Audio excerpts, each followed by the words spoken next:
Astro TV viewers மற்றும் subscriber அனைவருக்கும் என்னுடைய பணிவான அன்பான வணக்கத்தை தெரிவித்துக் கொள்கிறேன். நாம் இந்த பதிவில் பார்க்கவிருப்பது இந்த வார ராசி பலன்கள்.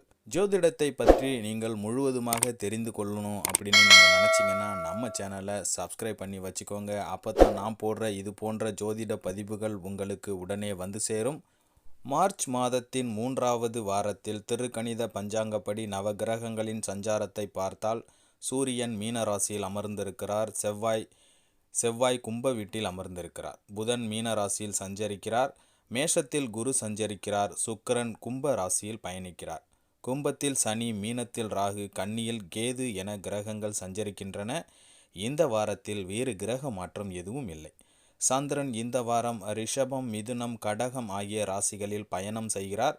கன்னி, துலாம், விருச்சகம், தனுசு ஆகிய ராசிக்காரர்களுக்கு இந்த வாரத்தில் சந்திராஷ்டமம் உள்ளதால் சற்று கவனமாக இருப்பது நல்லது. இந்த வார கிரகங்களின் சஞ்சார கூட்டணி பார்வைகளால் மேஷம் முதல் மீனம் வரைக்கு உண்டான 12 ராசிக்காரர்களுக்கும் யாருக்கு அதிர்ஷ்டம் அதிகரிக்கும், சுப விரய செலவுகள் யாருக்கு வரும் என்று இப்பொழுது பார்க்கலாம். இந்த வார கிரகங்களின் சஞ்சாரம்: சூரியன் மீன ராசியில், செவ்வாய் கும்பராசி, புதன் மீன ராசி, குரு மேஷராசி, சுக்கிரன் கும்பராசி, சனி கும்பராசி, ராகு மீனராசி, கேது கன்னிராசி. துலாம் ராசி அன்பர்களுக்கு உங்கள் ராசிக்கு 6ஆம் இடத்தில் சூரியன் இருப்பதால் பம்பரமாக சுழன்று வியாபாரத்திற்கு தேவையான அனைத்து வேலைகளையும் இப்பொழுது செய்வீர்கள். தொழிலை ஒரு நிலையாக இடத்திற்கு கொண்டு வருவீர்கள். உழவுகின்ற நிலவும் உங்களுக்கு உதவிகரமாக இருக்கும். புதிய திட்டங்களை வருமானத்தில் பெருக்குவீர்கள்.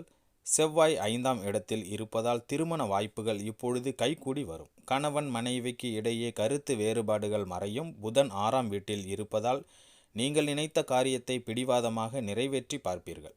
எதிர்காலத்திற்கு தேவையான பணத்தை சேமிப்பீர்கள். குரு 7ஆம் இடத்தில் இருப்பதால் நண்பர்கள் கூட சில நேரங்களில் உங்களுக்கு விரோதியாக மாறலாம்.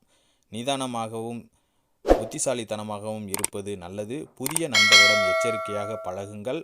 சுக்கிரன் 5ஆம் வீட்டில் இருப்பதால் ஐடி ஊழியர்கள் வேலையில் அபரிவிதமான திறமைகளை காட்டுவீர்கள். ஆன்லைன் வர்த்தகங்கள் உங்களுக்கு அருமையான லாபத்தை கொடுக்கும். சனி 5ஆம் இடத்தில் இருப்பதால் வேலை என்று வந்துவிட்டால் அலைந்து வேலைக்கு சாப்பிட முடியாத நிலை உருவாகும். ராகு 6ஆம் இடத்தில் இருப்பார். அதனால் உங்களுக்கு குலதெய்வ வேண்டுதல்கள் இப்பொழுது நிறைவேற்றுவீர்கள். ஆன்மீக பெரியவர்களின் ஆதரவு இப்பொழுது கிடைக்கப் பெறுவீர்கள். கேது 12ஆம் இடத்தில் இருக்கிறார். அதனால் எதையும் யோசித்து பேசுங்கள். கொடுக்கல் வாங்கலில் விஷயங்களில் கவனக்குறைவாக நடந்து கொள்ளாதீர்கள். 18, 19 ஆகிய தேதிகளில் உங்களுக்கு சந்திராஷ்டமம் இருப்பதால் நீங்கள் எச்சரிக்கையோடு இருப்பது மிகவும் நல்லது. அன்பர்களே, இத்துடன் இந்த பதிவு நிறைவடைகிறது. இந்த பதிவு உங்களுக்கு பிடித்திருந்தால் நம்ம சேனலை லைக் பண்ணுங்கள், ஷேர் பண்ணுங்கள், கமெண்ட் பண்ணுங்கள், சப்ஸ்கிரைப் பண்ணுங்கள். மீண்டும் சந்திப்போம்.